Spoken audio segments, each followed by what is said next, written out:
Apa itu caveat tanah? Assalamualaikum.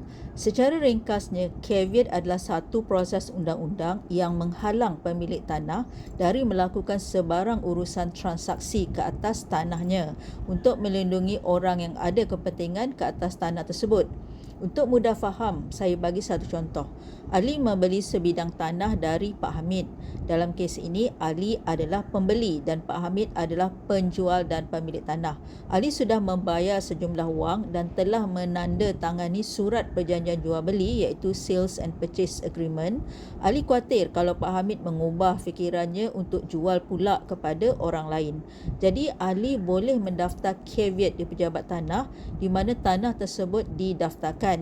Dengan itu, Pak Hamid selaku pemilik tanah tidak boleh menjual tanah tersebut pada orang lain sehinggalah urusan pindah milik atau tempoh caveat selesai.